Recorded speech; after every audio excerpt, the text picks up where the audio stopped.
journal. Bénédicte Kanda. Madame, Monsieur, bonjour. Merci de votre fidélité à la station du plaisir. Tout d'abord, les titres. Recenser les cas de cancer au Togo, c'est l'objectif d'une rencontre ouverte hier à Lomé. Il s'agit d'avoir des données fiables pour une meilleure prise en charge des malades de cancer. Santé toujours, vous êtes en soins au service de traumatologie du CHU Sylvanus Olympio. Vous pourrez désormais mieux vous déplacer. Des équipements de mobilité ont été offerts hier à ce service. Le donateur, le ministère des Transports. Et sport à football, la Fédération togolaise de football se prépare pour le renouvellement de son bureau exécutif. Le chronogramme du congrès électif déjà établi.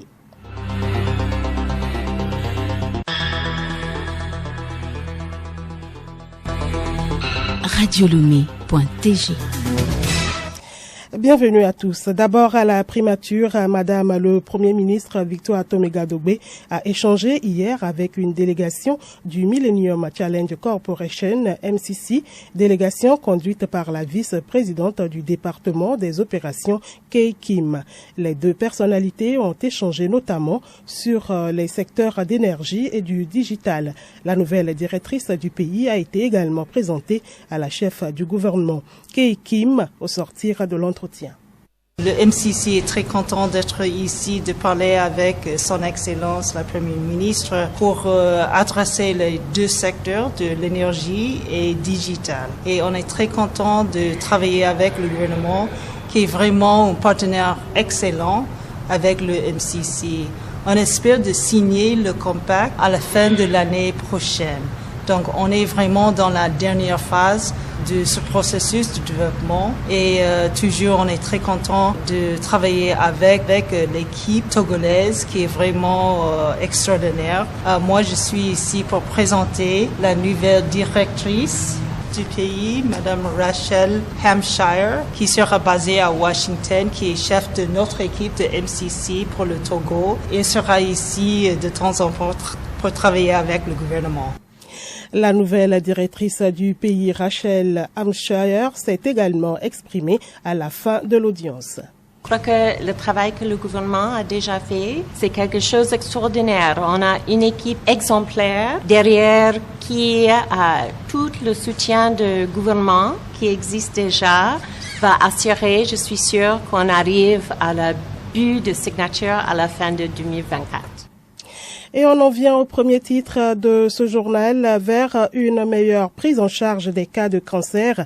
Un registre du cancer a fait objet d'échanges hier à Lomé. C'est un document qui permet une surveillance plus accrue des cas de cancer au Togo. Charlotte Ahar. Plus de 7000 nouveaux cas de cancer ont été enregistrés au Togo en 2022. Un chiffre qui amène à réfléchir pour lutter contre ce mal. Ce registre sur le cancer va permettre de disposer des données fiables afin d'orienter les décisions en matière de prise en charge.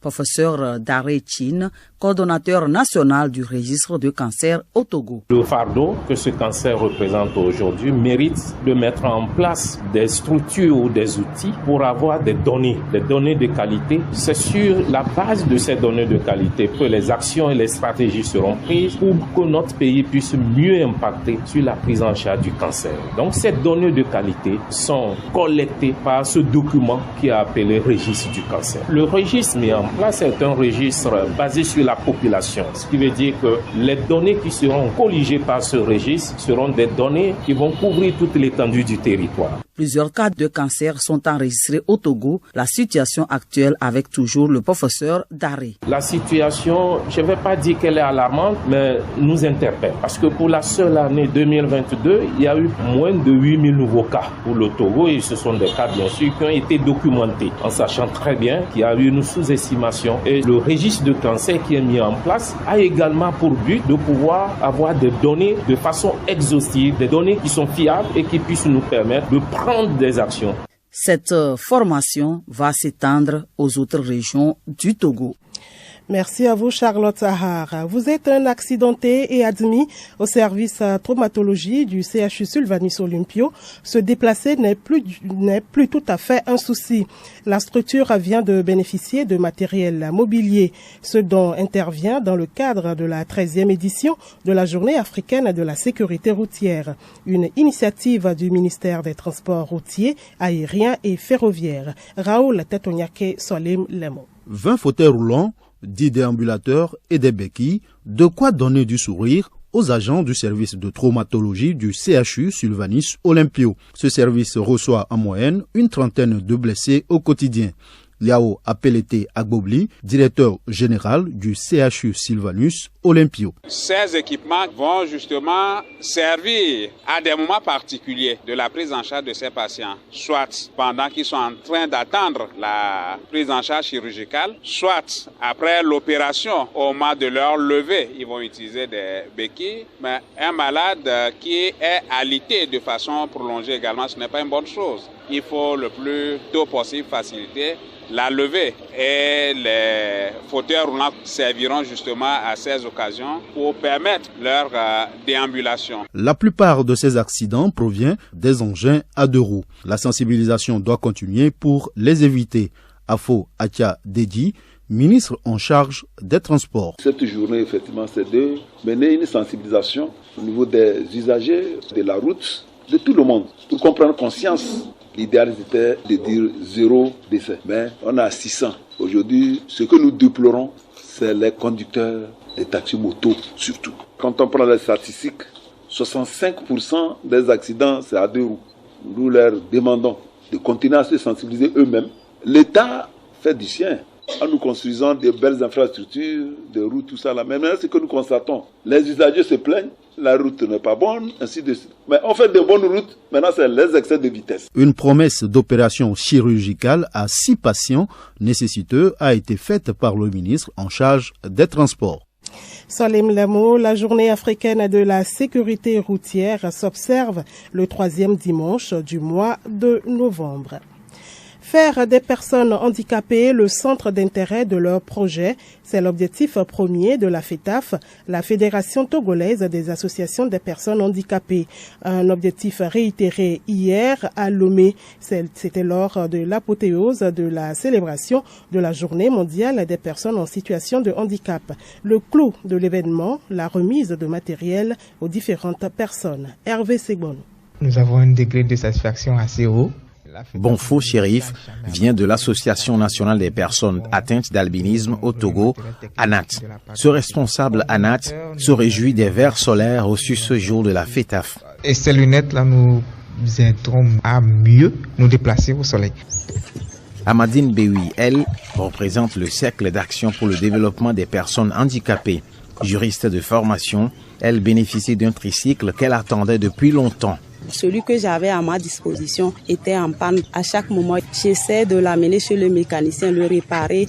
Apik Beda Anissé, un fauteuil roulant. De quoi le soulager dans ses nombreuses activités sportives. Il est à la quête d'emploi. Le quota des personnes handicapées dans la fonction publique n'est pas ce qu'il faut. La plupart des chômeurs sont des personnes handicapées et c'est dû toujours à leur handicap.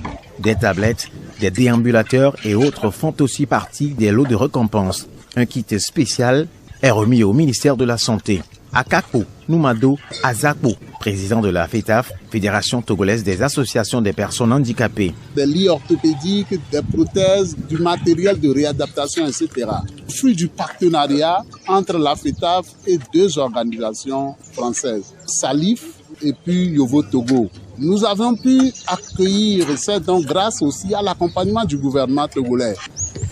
Coût total du matériel remis, 8 millions de francs CFA. Bientôt les fêtes de fin d'année, déjà les prévisions d'achat de certains produits et puis période de liquidation des produits parfois périmés sur le marché. Comment acheter un article sans souci en cette période festive? Docteur Boraïma Mahouyatou du service de nutrition au ministère de la Santé nous éclaire.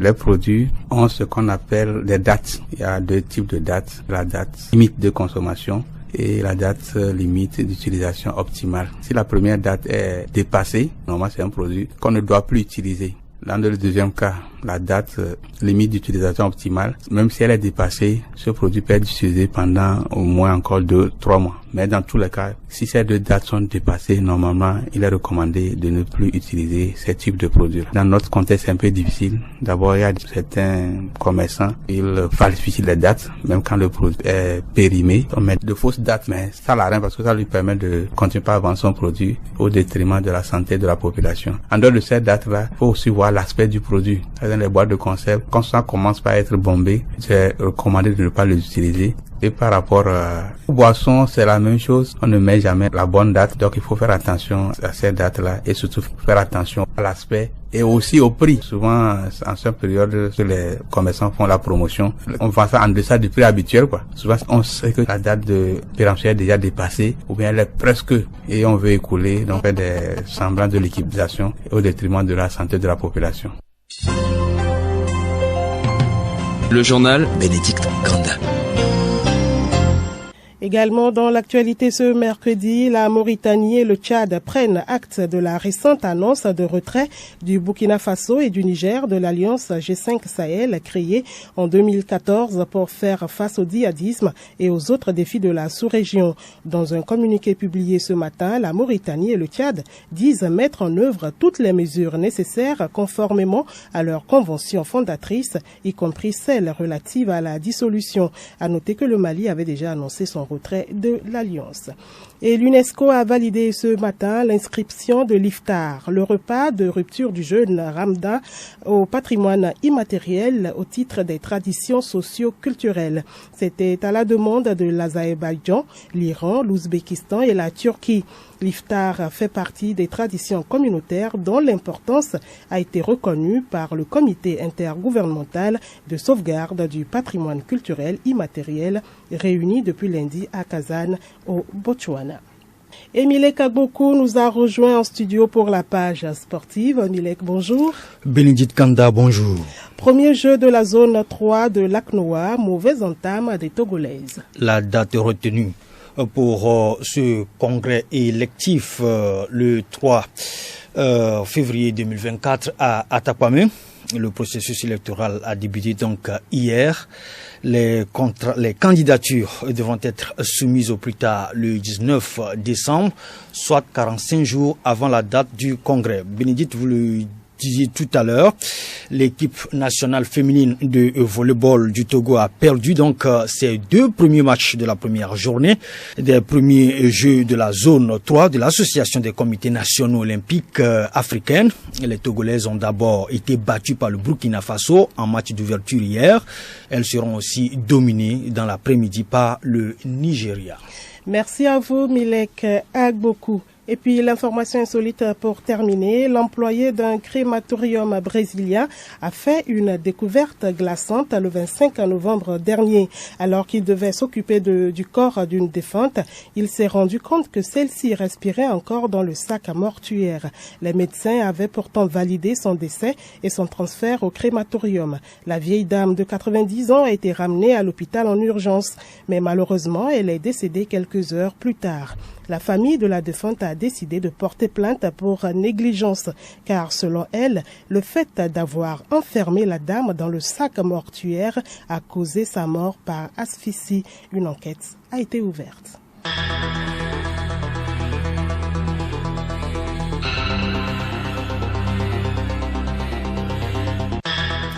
Madame, Monsieur, voilà, ainsi s'achève cette édition de la mi-journée. Merci de l'avoir suivi. Merci également à toute l'équipe de la rédaction sous la coupole de Gerson Dovo et l'équipe de la technique.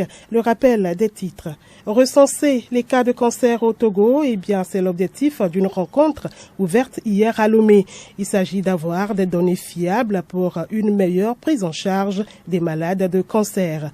Santé toujours, vous êtes en soins au service de traumatologie du CHU Sylvanus Olympio.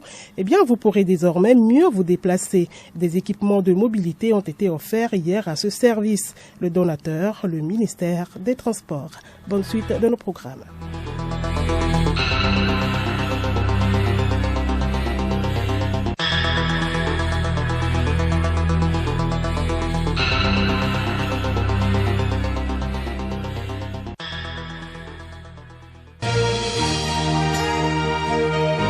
Radio Lomé, boîte postale 434, email radiolomé@radiolomé.tg.